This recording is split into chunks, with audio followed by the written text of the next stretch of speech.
This is the Church of St. Paul in the Desert.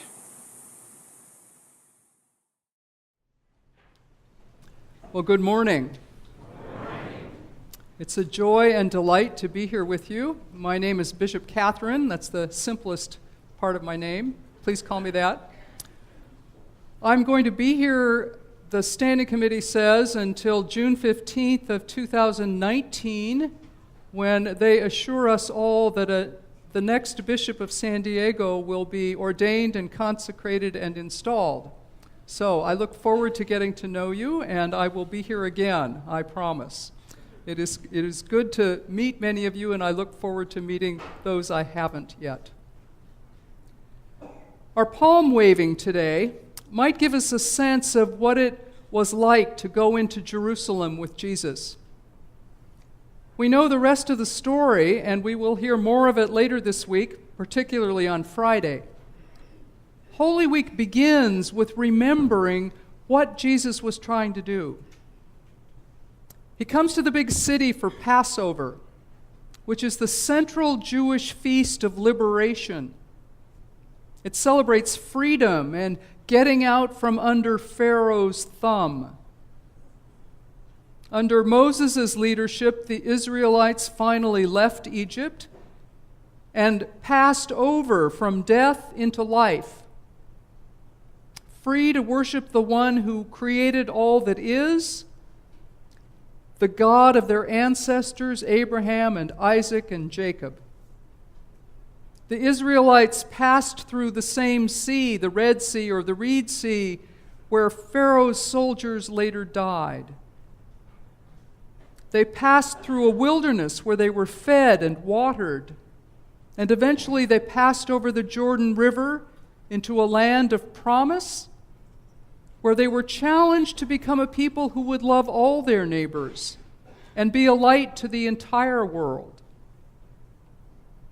Jesus comes up to Jerusalem for this annual Passover feast with his friends. But his arrival is not the only thing happening that day in the city. Jerusalem was part of the Roman Empire, and Rome occupied the Holy Land and governed it by installing collaborators. Some people would call them quislings or even traitors. These collaborators were expected to keep the local population in order. The Romans still had to deal with occasional uprisings, and in Jesus' day, they routinely bring in the imperial guard at Passover to make sure that order is maintained. If you want a comparison, think about calling in the National Guard in the 1960s during student unrest. On the same day that Jesus and his friends are entering Jerusalem from the east, the Roman governor, Pontius Pilate, is coming in from the west. He's riding a big war horse at the head of a long column of infantry and cavalry. It's an intentionally intimidating show of force to remind the people who's in charge, and to signal the consequences of disruption or rebellion. When Jesus and his friends get close to the city, he sends them ahead to the next village to borrow a colt. In this gospel, it seems to be a horse, but in another gospel, it's a donkey. Neither one is going to intimidate anybody. And given that the Gospels are very clear that this animal has never been ridden before, it probably looks a lot more like a rodeo event. Will he stay on? Will he get dumped off? His disciples put their cloaks on the back of this animal, both as a sign of respect for this rider and probably to quiet it down. And others throw their cloaks in the road as they wend their way into the city. Jesus does a lot of borrowing. This animal, the cloaks, he has no permanent home. He relies on other people's hospitality for food and shelter. and he employs whatever is at hand to feed people and heal them when they come to him and ask. His authority is a gift from the one he calls Abba, Father. And whatever he has, he returns in the last days of his life. He leaves his peace with his friends. The soldiers take his clothes, and he returns his life and spirit with his last breath. Even his tomb is borrowed. Jesus' way is not about ownership or control or protecting himself. It is about freely sharing the abundance that God has given in ways that heal other people and set them free. And Jesus borrows the spectacle on the other side of town and turns it upside down. His rodeo scene is a counter to Pilate's grand military parade. And Jesus claims a kingship that is all about humility and maybe even a little bit of humor.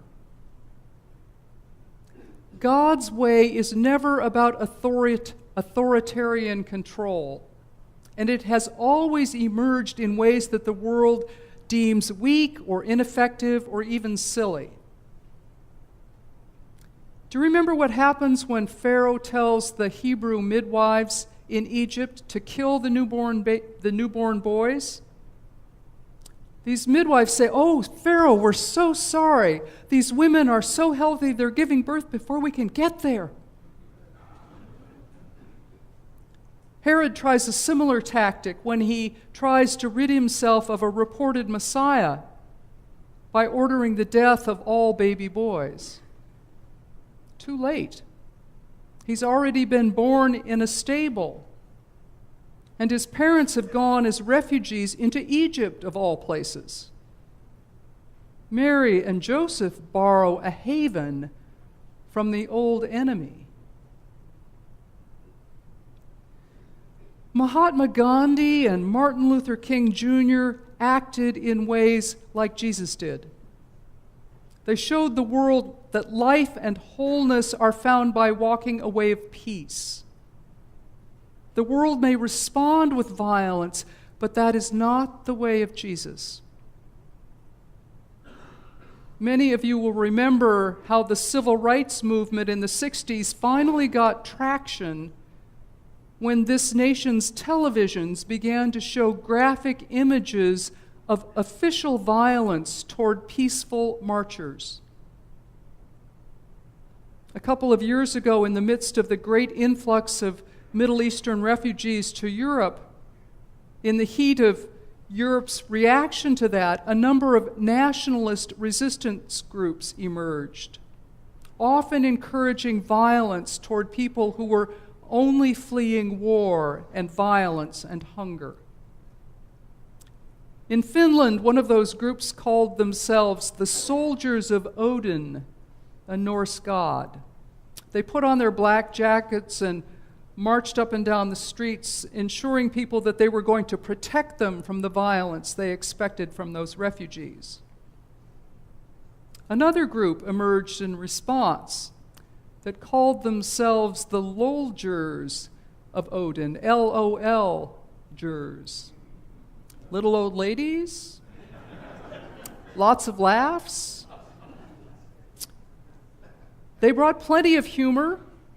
They dressed up in pajamas and silly hats and clown makeup and played the fool with noisemakers and chants of welcome and love for everybody.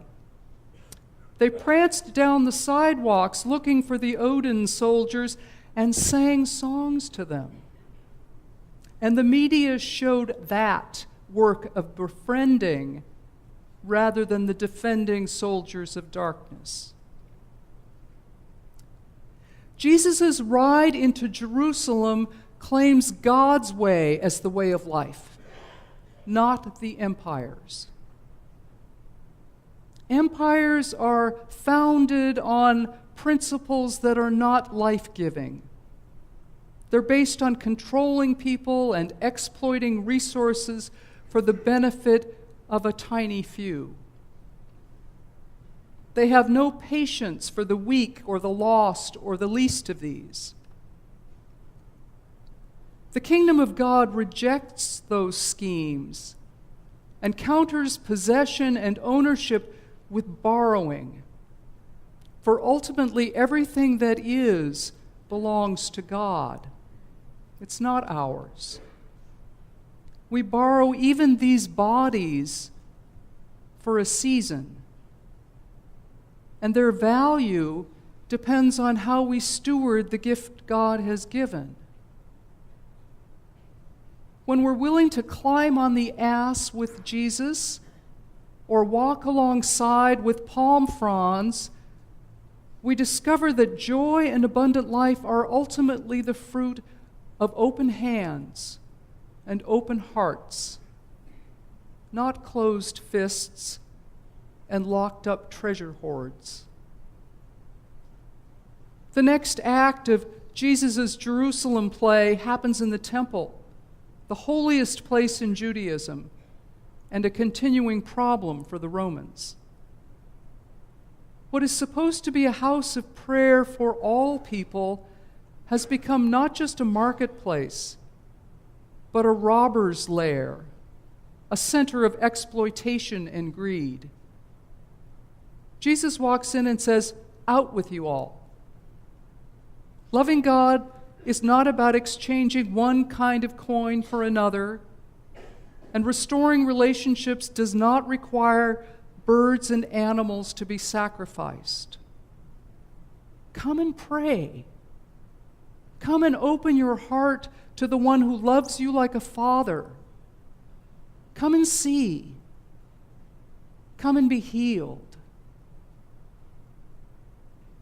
We know what happens next when the empire flexes its muscle.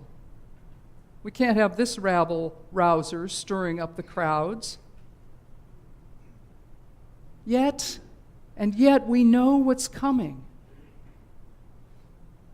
Walk this way with the clown who overturns the deepest and darkest of human wrong. His light and life may be put out, but that life and light will return to their source.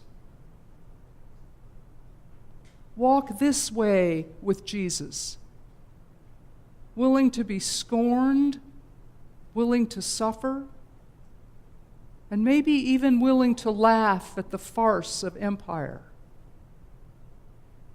We may tremble and hesitate, but death and evil will not prevail. Borrow a little hope. Borrow a little hope, and together we will find abundant life.